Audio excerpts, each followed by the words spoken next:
حضور اکرم صلی اللہ علیہ وسلم کی تعلیمات اس اعتبار سے بھی ہیں چونکہ ہمارے ملک میں ایک جمہوری نظام قائم ہے اور جمہوری نظام میں ووٹ کی ایک الگ حیثیت ہے۔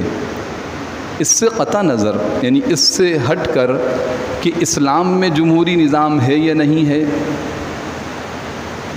مسلمانوں کے لیے حضور اکرم صلی اللہ علیہ وسلم نے اپنی حیات طیبہ میں اور اپنی نظام حکومت میں اور اسی طرح خلفائے راشدین مہدیین نے کیا جمہوری نظام کو اختیار کیا تھا، یہ مستقل ایک عنوان ہے۔ علماء نے اس پہ تحقیقات کے ساتھ واضح کیا ہے کہ مسلمانوں کے پاس تو نظام تھا نظام شورائی نظام تھا، امارت و خلافت کا نظام تھا جس سے ساری دنیا پر مسلمانوں نے حکومت کی و غلبہ رہا، وہ الگ عنوان۔ موجودہ وقت کا تقاضا یہ ہے کہ اس وقت جو جمہوری نظام قائم ہے، اس جمہوری نظام کے اندر رہتے ہوئے، کیونکہ نظام کو فوری ہم تبدیل نہیں کر سکتے، اس میں رہتے ہوئے میری آپ کی دینی اور شرعی ذمہ داری کیا بنتی ہے،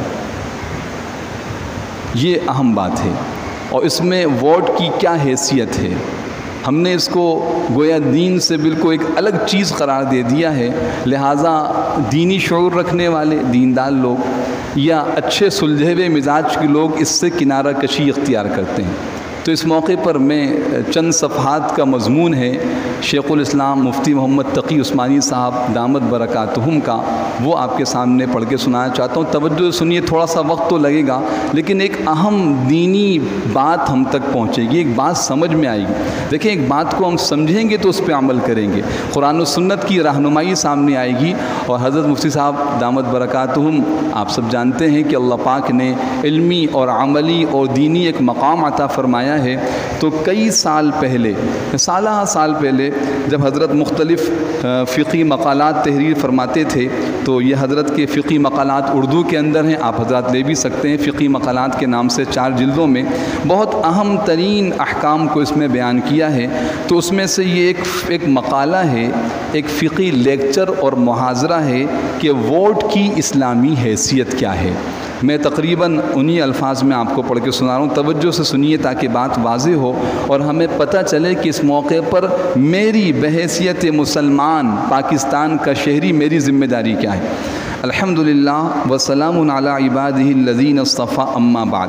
حضرت فرماتے ہیں کہ موجودہ دور کی گندی سیاست نے الیکشن اور ووٹ کے لفظوں کو اتنا بدنام کر دیا ہے کہ ان کے ساتھ مکر و فریب، جھوٹ، رشوت اور دغابازی کا تصور لازم ہو کر رہ گیا ہے۔ اس لیے اکثر شریف اور باوقار لوگ اس جھنجٹ میں پڑنے کو مناسب ہی نہیں سمجھتے، اور یہ غلط فہمی تو بہت عام ہے کہ الیکشن اور ووٹوں کی سیاست کا دین اور مذہب سے کوئی تعلق نہیں۔ اس لیے اس سلسلے میں ہمارے معاشرے میں چند غلط فہمیاں یکے بعد دیگریں پھیلی ہوئی ہیں، ان کا ازالہ ضروری ہے۔ حضرت فرماتے ہیں اپنے ووٹ کا استعمال کرنا شرعاً ضروری ہے۔ پہلی غلط فہمی تو سیدھے سادے لوگوں میں اپنی طبعی شرافت کی وجہ سے پیدا ہوئی ہے، اس کا منشا اتنا برا تو نہیں، یعنی وجہ تو اتنی بری نہیں ہے لیکن نتائج بہت برے ہیں۔ اس غلط فہمی کے نتائج بہت برے ہیں۔ وہ غلط فہمی یہ ہے کہ آج کی سیاست مکر و فریب کا دوسرا نام بن چکی ہے، اس لیے شریف آدمیوں کو نہ سیاست میں کوئی حصہ لینا چاہیے، نہ الیکشن میں کھڑا ہونا چاہیے، نہ ووٹ ڈالنے کی جھنجھٹ میں پڑنا چاہیے۔ یہ غلط فہمی کتنی ہی نیک نیتی کے ساتھ پیدا ہوئی ہو، لیکن بہرحال ملک اور دین کے لیے سخت نقصان دہ ہے۔ ملک اور دین کے لیے، اپنے ملک کے لیے بھی اور دین کے لیے بھی سخت نقصان دہ۔ ماضی میں ہماری سیاست بلا شبہ مفاد پرست لوگوں کے ہاتھوں گندگی کا ایک تالاب بن چکی ہے، لیکن جب تک کچھ صاف ستھرے لوگ اسے پاک کرنے کے لیے آگے نہیں بڑھیں گے، اس گندگی میں اضافہ ہی ہوتا چلا جائے گا۔ پھر ایک نہ ایک دن یہ نجاست خود ان کے گھروں تک پہنچ کر رہے گی۔ لہٰذا عقل مندی اور شرافت کا تقاضا یہ نہیں کہ سیاست کی اس گندگی کو دور دور سے برا کہا جاتا رہے، بلکہ عقل مندی کا تقاضا تقاضا یہ ہے کہ سیاست کے میدان کو ان لوگوں کے ہاتھ سے لینے کی کوشش کی جائے جو مسلسل اسے گندا کر رہے ہیں۔ حضرت ابوبکر رضی اللہ تعالیٰ عنہ حضور اکرم صلی اللہ علیہ وسلم کا ارشاد نقل کرتے ہیں، ابو داؤد و ترمذی کی روایت ہے کہ الناس لوگ اذا رأوا الظالم جب لوگ ظالم کو دیکھیں فلم یأخذوا علی یدیہ اور ظالم کا ہاتھ نہیں پکڑیں اوشک ان یعمہم اللہ بعقاب قریب ہے کہ اللہ پاک ان پر اپنا عام عذاب نازل فرمائیں۔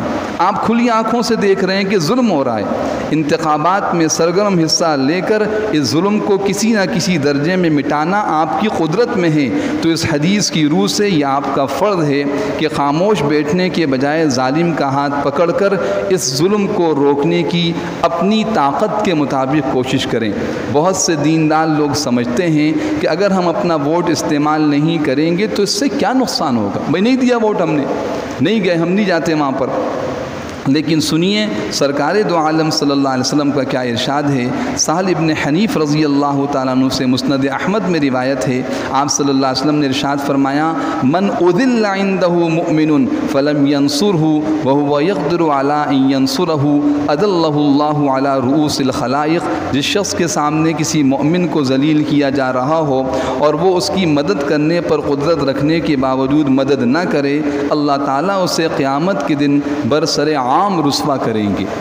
تو یہ بنیادی اہمیت ہے کہ دیکھیے خصوصاً ملکی الیکشن ہوتے ہیں وہ اپنی جگہ اہمیت کے حامل ہیں، یہ بلدیاتی الیکشن ہے جس کا ہر ایک فرد کے ساتھ تعلق ہے۔ ہم بعد میں انہی مشکلات کا رونا روتے ہیں جو ہمارے سامنے ہیں، جناب صفائی نہیں ہے، جناب یہ اہم کام نہیں ہو رہے، حالانکہ اس موقع پر ہم کم سے کم آخری درجے میں اگر دو افراد ہمارے سامنے ہیں جس میں ایک بدتر ہے اور ایک برا ہے، تو بدتر کے مقابلے میں جو برا ہے اس سے کم نقصان پہنچے گا، اگر ووٹ بدتر کو زیادہ پڑ گئے تو زیادہ نقصان پہنچے گا۔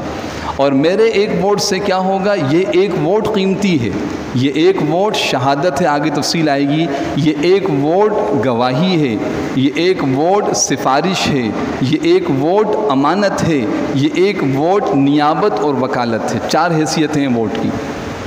اس کو اگر میں نے بیان نہیں کیا تو اس کا الگ وبال، غلط استعمال کیا تو اس کا الگ وبال، نہ استعمال کرنے کا بھی وبال۔ ہاں بعض اوقات شروع میں ہمارے ذہن میں بھی یہ بات تھی کہ بھائی چھوڑیں، گھر میں رہیں، کیا ضرورت ہے ہمیں نکلنے کی، ہم نہیں نکلے اور ہم نے صحیح یا بہتر یا بدتر سے بہتر کو ووٹ نہیں دیا تو بدتری اور جتنی برائی پھیلے گی اس میں ہم شریک ہیں۔ آگے حضرت فرماتے ہیں کہ شرعی نقطہ نظر سے ووٹ کی حیثیت شہادت اور گواہی کی سی ہے، یہ ایک حیثیت ہے۔ جس طرح جھوٹی گواہی دینا حرام اور ناجائز، اسی طرح ضرورت کے موقع پر گواہی کو چھپانا بھی حرام ہے۔ سورہ بقرہ کی آیت ہے وَلَا تَكْتُمُوا الشَّهَادَةَ، تم گواہی کو نہ چھپاؤ، وَمَن يَكْتُمْهَا فَإِنَّهُ آثِمٌ قَلْبُهُ، جو اس کو چھپائے گا اس کا دل گناہگار۔ ابو موسیٰ اشعری رضی اللہ تعالیٰ عنہ سے حضور اکرم صلی اللہ علیہ وسلم کی حدیث منقول ہے، جو شخص شہادت کے لیے بلایا جائے پھر وہ اسے چھپائے وہ ایسا ہے جیسے جھوٹی گواہی دینے والا۔ یہ الفاظ ہیں من کتم شہادتاً، جو گواہی کو چھپائے، اذا دعی الیہا، جب اس کو گواہی دینے کے لیے بلایا جائے، کانا کمن شہید بالزور، ایسا جیسے جھوٹی گواہی دینے والا۔ بلکہ گواہی دینے کے لیے تو اسلام نے اس بات کو پسند کیا ہے کہ کسی مطالبہ کرنے سے پہلے ہی انسان اپنا فریضہ ادا کرے، اس میں کسی کی دعوت یا ترغیب کا انتظار نہ کرے۔ زید بن خالد رضی اللہ تعالیٰ عنہ فرماتے ہیں حضور اکرم صلی اللہ علیہ وسلم نے ارشاد فرمایا، امام مسلم نے صحیح مسلم میں اس حدیث کو نقل کیا، الا اخبرکم بخیر الشہداء، کیا تمہیں بہترین گواہ نہ بتاؤں وہ کون ہے؟ وہ ہے الذی یأتی بشہادتہ قبل ان یسألہا، کہ وہ کسی مطالبے کرنے سے پہلے ہی اپنی گواہی کو ادا کرے۔ فرماتے ہیں ووٹ بھی بلا شبہ ایک شہادت ہے، قرآن و سنت کے تمام احکام اس پر بھی جاری ہوتے ہیں، لہٰذا ووٹ کو محفوظ رکھنا دینداری کا تقاضا نہیں، یعنی اس کو سنبھال کے رکھنا ہم نہیں دیتے ووٹ، اس کا زیادہ سے زیادہ صحیح استعمال کرنا ہر مسلمان کا فرض ہے۔ یوں بھی سوچنے کی بات ہے کہ اگر شریف، دیندار اور معتدل مزاج کے لوگ انتخابات کے تمام معاملات سے بالکل یکسو ہو کر بیٹھ جائیں تو اس کا مطلب اس کے سوا اور کیا ہو سکتا ہے کہ وہ یہ میدان شریروں، فتنہ پردازوں اور بے دین افرادوں کے ہاتھوں میں سونپ رہے ہیں، ایسی صورت میں کبھی بھی یہ توقع نہیں کی جا سکتی کہ حکومت نیک اور اہلیت رکھنے والے افراد کے ہاتھ میں آئے۔ اگر دیندار لوگ سیاست سے اتنے بے تعلق ہو کر رہ جائیں تو پھر انہیں ملک کی دینی اور اخلاقی تباہی کا شکوہ کرنے کا بھی کوئی حق نہیں۔ یہ جو ہم شکوے کرتے نظر آتے ہیں، کوئی حق نہیں کہ آپ نے اپنے موقع پر اس اختیار کو استعمال نہیں کیا، کیونکہ اس کے ذمہ دار وہ خود ہوں گے اور ان کے حکام کا سارا عذاب و ثواب انہی کی گردن پر ہوگا، اور خود ان کی آنے والی نسلیں اس شر و فساد سے کسی طرح محفوظ نہیں رہ سکیں گی جس پر بند باندھنے کی انہوں نے کوشش نہیں کی۔ نہ انتخابات کے سلسلے میں ایک دوسری غلط فہمی پہلی سے زیادہ سنگین ہے، چونکہ دین کو لوگوں نے صرف نماز روزے تک محدود سمجھ لیا، اس لیے سیاست اور معیشت یعنی کاروبار کو دین سے بالکل الگ تصور کر کے یہ سمجھتے ہیں کہ یہ سارے معاملات دین سے بالکل آزاد ہیں۔ چنانچہ ایسے بہت سے لوگ دیکھے گئے جو اپنی ذاتی زندگی میں نماز روزے وظائف و اوراد کے پابند تو ہوتے ہیں، لیکن خرید و فروخت کے معاملے میں حلال و حرام کی انہیں فکر نہیں ہوتی، نکاح طلاق اور برادریوں کے تعلقات میں دین کے احکام کی پرواہ نہیں کرتے۔ ایسے لوگ انتخابات کو بھی ایک خالص دنیاوی معاملہ سمجھ کر اس میں مختلف قسم کی بدعنوانیوں کو گوارا کر لیتے۔ کیا مطلب ہے؟ یہ نہیں سمجھتے کہ ان سے کوئی بڑا گناہ سرزد ہوا۔ چنانچہ بہت سے لوگ اپنا ووٹ اپنی دیانتدارانہ رائے کے بجائے صرف ذاتی تعلقات کی بنیاد پر کسی نااہل کو دے دیتے ہیں، حالانکہ وہ دل میں خوب جانتے ہیں کہ جس شخص کو ووٹ دیا جا رہا ہے وہ اس کا اہل نہیں ہے، یا اس کے مقابلے میں کوئی دوسرا اس سے بہتر ہے، لیکن صرف دوستی کی وجہ سے، برادری کی وجہ سے، ظاہری مروت کی وجہ سے اپنے ووٹ کو غلط جگہ استعمال کرتے ہیں، اور کبھی خیال میں بھی نہیں آتا کہ شرعی اور دینی لحاظ سے انہوں نے کتنے بڑے جرم کا ارتکاب کیا ہے، کتنے بڑے جرم کا ارتکاب کیا ہے۔ جیسا کہ اوپر عرض کیا جا چکا کہ ووٹ ایک شہادت ہے، اور شہادت کے بارے میں قرآن کریم کا حکم ہے کہ جب کوئی بات کہو تو انصاف کے ساتھ کہو۔ لہٰذا جب کسی شخص کے بارے میں ضمیر اور دیانت کا فیصلہ یہ ہو، کسی شخص کے بارے میں ضمیر اور دیانت کا فیصلہ یہ ہو کہ جس شخص کو ووٹ دے رہے ہو وہ ووٹ کا مستحق نہیں ہے، یا کوئی دوسرا شخص اس کے مقابلے میں زیادہ اہلیت رکھتا ہے، تو صرف ذاتی تعلقات، برادری، زبان، رنگ و نسل کی بنیاد پر اسے ووٹ دینا جھوٹی گواہی کے ذیل میں آتا ہے۔ اور قرآن کریم میں جھوٹی گواہی کی اتنی ہی مذمت کی گئی جتنی بت پرستی کی گئی ہے۔ بت پرستی، اللہ پاک فرماتے ہیں فَاجْتَنِبُوا الرِّجْسَ مِنَ الْأَوْثَانِ، بتوں کی گندگی سے بچو، وَاجْتَنِبُوا قَوْلَ الزُّورِ، اور جھوٹی گواہی دینے سے بچو۔ اور احادیث میں اس کی سخت وعیدیں آئی ہیں۔ یہ وعید تو صرف ووٹ کے اس غلط استعمال پر صادق آتی ہے جو محض ذاتی تعلقات کی بنا پر دیا گیا ہو۔ آج 2022 چل رہا ہے، میرا اندازہ ہے یہ جو مقالہ میں آپ کو پڑھ کے سنا رہا ہوں، فقہی تحریر، یہ کم سے کم 25-30 سال پرانی ہے۔ حضرت فرماتے ہیں اس وقت، اور اس سے بدترین صورت یہ ہے کہ روپے پیسے لے کر یا مفادات کی بنیاد پہ میں اس کو ووٹ دوں گا، اس سے مجھے یہ مالی مفاد حاصل ہوگا، مجھے نوکریاں ملیں گی، مجھے یعنی ناجائز طریقے سے میں اپنے مفاد حاصل کروں گا۔ فرمایا نااہل کو ووٹ دینے میں جھوٹی گواہی کے ساتھ ساتھ مال لینا رشوت ہے، مفادات حاصل کرنا گناہ کبیرہ ہے۔ لہٰذا ووٹ ڈالنے کے مسئلے کو ہرگز یوں نہ سمجھا جائے یہ خالص دنیاوی مسئلہ ہے اور دین سے اس کا کوئی تعلق نہیں۔ یقین رکھیے آخرت میں ایک شخص کو اللہ کے سامنے، ایک شخص کو اللہ کے سامنے کھڑا ہونا ہے اور اپنے دوسرے اعمال کے ساتھ ساتھ اس عمل کا بھی جواب دینا ہے کہ اس نے اپنی اس شہادت کا استعمال کس حد تک دیانتداری کے ساتھ کیا ہے۔ بعض حضرات یہ بھی سوچتے ہیں کہ اگر نااہل کو ووٹ دینا گناہ ہے تو ہم کون سے پاک باز ہیں، ہم بھی گناہ گار ہیں، دے دیا تو کوئی بات نہیں، ہم بھی صبح شام گناہ کرتے ہیں۔ لیکن سمجھ لیجئے یہ بھی نفس و شیطان کا دھوکہ ہے۔ اول تو ہمیں خود گناہوں سے بچنا چاہیے، اور دوسرے یہ کہ ہمارے گناہوں کی نوعیت ہماری ذات کی حد تک ہے، اور ہمارا ووٹ اگر کسی نااہل کو چلا گیا تو اس کا نقصان پورے معاشرے میں پھیلے گا، اس لیے اس سے بچنا چاہیے۔ بعض لوگ یہ بھی سوچتے ہیں کہ لاکھوں ووٹوں کے مقابلے میں ایک شخص کی ووٹ کی کیا حیثیت، یہ بھی ایک اہم بات ہے۔ اگر وہ غلط استعمال بھی ہو جائے تو ملک و قوم کے مستقبل پر کیا اثر انداز ہو سکتا ہے، یہ استعمال نہ ہو تو اس سے کیا ہوگا۔ لیکن خوب سمجھ لیجئے، اول تو اگر ہر شخص ووٹ ڈالتے وقت یہی سوچنے لگے تو ظاہر ہے کہ پوری آبادی میں کوئی ایک ووٹ بھی صحیح استعمال نہیں ہو سکے گا۔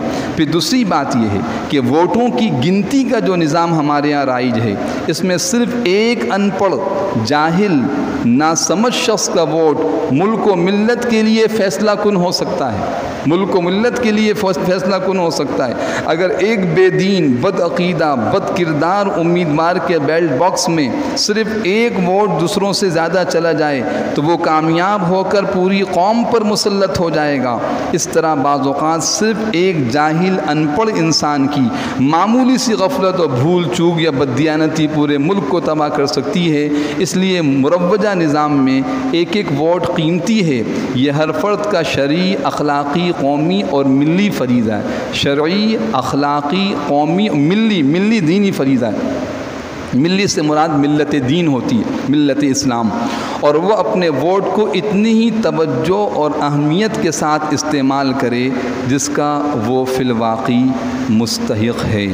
اللہ پاک ہمیں اس کو سمجھنے کی توفیق عطا فرمائے۔ آگے حضرت نے انتخابی مہم کے 10 منکرات بیان کیے ہیں، وہ ایک الگ موضوع ہے، وقت بھی مختصر ہے، تو ان باتوں کو دیکھیے، سمجھیے۔ پہلی چیز تو اس کی اہمیت، ہم بہت سے لوگ تو یہ کہتے ہیں جی ہمارا تو ووٹر لسٹ میں اندراج ہی نہیں ہے، یہ پہلا مسئلہ ہے، اس مسئلے کو بھی حل کرنا چاہیے۔ ہمارا اندراج نہیں ہے تو اندراج کروائیں۔ میں پہلے عرض کر چکا ہوں کہ دیکھیے، نظام تو ہمارے پاس ہے خلافت و امارت و شورائیت کا، لیکن موجودہ دور، آج کے جس دور سے ہم گزر رہے ہیں، ہمارے ملک میں جو نظام ہے وہ جمہوریت کا ہے۔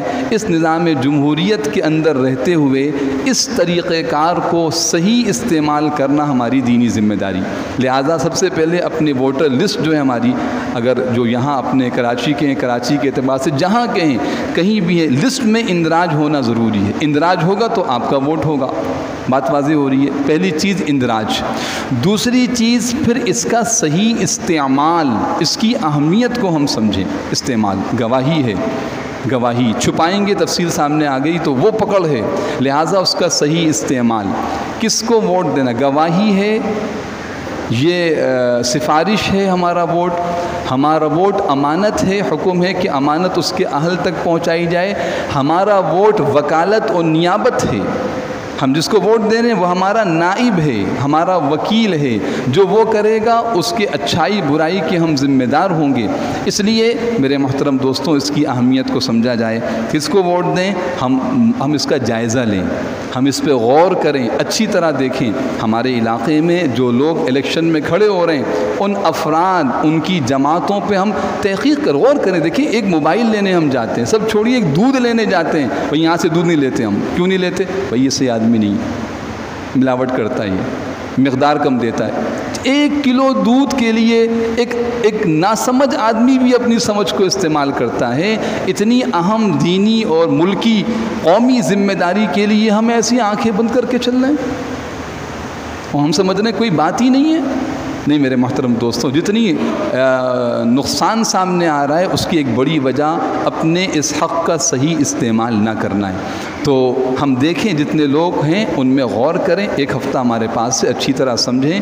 جو باتیں میں نے عرض کی اس کی ترغیب دیں۔ یہ مقالہ انشاءاللہ کوشش کریں گے کتابچے کی صورت میں مل جائے تو وہ بھی یہاں سے لے آئیں گے، آپ یہاں سے حاصل کرنے میں بتا دوں گا کہاں سے مل جائے گا، بنوئی ٹاؤن سے، مدنی مسجد سے، گلشن اقبال سے مل جائے گا۔ تو یہ الگ سے جو پورا مقالہ ہے، اس میں کئی مقالات ہیں، ایک مقالے کی صورت میں ہی مل جائے گا، اس کو ہم غور سے دیکھیں۔ پھر ہم یہ دیکھیں کہ ہمارے علاقے میں جو لوگ الیکشن میں کھڑے ہو رہے ہیں، بلدیاتی الیکشن میں، ان میں کون لوگ ایسے ہیں جو ہمارے علاقے کے لیے، ہمارے شہر کے لیے، ہمارا شہر، آپ یقین جانیے، میں یہ بات کہہ دوں تو غلط نہیں ہوگا، اس کو آپ نوٹ کر لیجئے، آنے والی تاریخ میں کراچی ایک تاریخی شہر بن کے لکھا جائے گا۔ دینی اعتبار سے، تجارتی اعتبار سے، اخلاقی اعتبار سے آپ یہ ایسے ہی پورے بر صغیر کے لیے باب الاسلام نہیں بنائیں کراچی، اور اس بات کو ہم تو بالکل غافل ہو کے زندگی گزار رہے ہیں۔ ساری دنیا کا باطل اس کو سمجھتا ہے، وہ یہاں ہمیں ان چیزوں میں الجھانا چاہتا ہے، زبان کی بنیاد پر، مذہبی منافرت کی بنیاد پر ان کو دست و گریباں کر دیا جائے تاکہ ان کی قوت کمزور ہو جائے۔ میرے محترم دوستوں، اس لیے اس کو اچھی طرح سمجھنے کی ضرورت ہے، بڑے ٹھنڈے دل سے سمجھنے کی ضرورت ہے کہ ہم جس دور میں زندگی گزار رہے ہیں، جس علاقے میں رہ رہے ہیں، یہاں کے لیے کون یہاں کا زیادہ مفید ہو سکتا ہے، اور اس میں جو بنیاد و اساس میں آپ کے ہاتھ میں ایک پیمانہ دے دیتا ہوں وہ ہے دینداری، وہ ہے جس کے اندر جو اللہ کا اپنے رب کا ہوگا وہ رب کے بندوں کے ساتھ بھی اچھا معاملہ کرے گا۔ جو رب کا ہی نہیں ہے، جو رب کو بھلا کے زندگی گزار رہا ہے، جس کو اپنے خالق و مالک کا ہی نہیں پتہ، تو وہ کیسے اللہ کے بندوں کے ساتھ انصاف کر سکتا ہے؟ ناممکن ہے۔ جو اپنی ذات کے ساتھ انصاف نہیں کر رہا، اپنے رب کو نہیں پہچان رہا، تو اس لیے یہ بنیاد ہے۔ بقیہ اور چیزیں، دیانتداری، سچائی، ہمدردی، انسانوں کے ساتھ خیرخواہی، بھلائی، یہ صفات دیکھنی ہوں گی ہمیں۔ اب ہم کہیں گے جی 5 آدمی ہیں، ان 5 میں جو سب سے زیادہ جس کے اندر یہ صفات بہتر درجے میں پائی جا رہی ہے بنسبت دوسرے کے، وہ ہمارے ووٹ کا مستحق ہے۔ اسی کو علامہ اقبال رحمۃ اللہ علیہ نے کہا تھا، بلکہ اقبال کے اشعار تو پورے ایک دریا ہوتے ہیں۔ کہا تھا کہ جلال بادشاہی ہو یا جمہوری تماشا ہو، جلال بادشاہی ہو یا جمہوری تماشا ہو، جدا ہو جو دین سیاست سے تو رہ جاتی ہے چنگیزی، جدا ہو جو دین سیاست سے تو رہ جاتی ہے چنگیزی۔ اگر آپ اس شعر کے پہلے مصرے میں غور کریں تو اقبال رحمۃ اللہ علیہ جو قرآن و سنت کا بڑی گہرائی سے مطالعہ کیا، جہاں دنیا کا علم تھا دین کا بھی علم تھا، اور یوں کہا جائے کہ قرآن و سنت میں ڈوب کر بہت سے اشعار کے ہیں جو کئی آیات کی تفسیر ہیں۔ پہلے مصرے میں واضح کر دیا کہ میاں کہیں آپ خلافت، کہیں آپ ملوکیت و بادشاہت میں زندگی گزاریں گے، کہیں آپ جمہوری نظام کے تحت زندگی گزاریں گے، لیکن یہ دونوں نظام اسلام کے نہیں ہیں۔ جلال بادشاہی ہو یا جمہوری تماشا ہو، جلال بادشاہی ہو یا جمہوری تماشا ہو، جدا ہو جو دین سیاست سے۔ اگر دین الگ ہو گیا تو چنگیزی رہ جائے گی۔ چنگیزی کیا مطلب؟ چنگیز خان و ہلاکو خان کی یادیں تازہ ہوں گی، خون کے انسانیت کے خون سے ہاتھ رنگے جائیں گے، انسانیت نہیں ہوگی۔ لہٰذا بنیادی دین ہے۔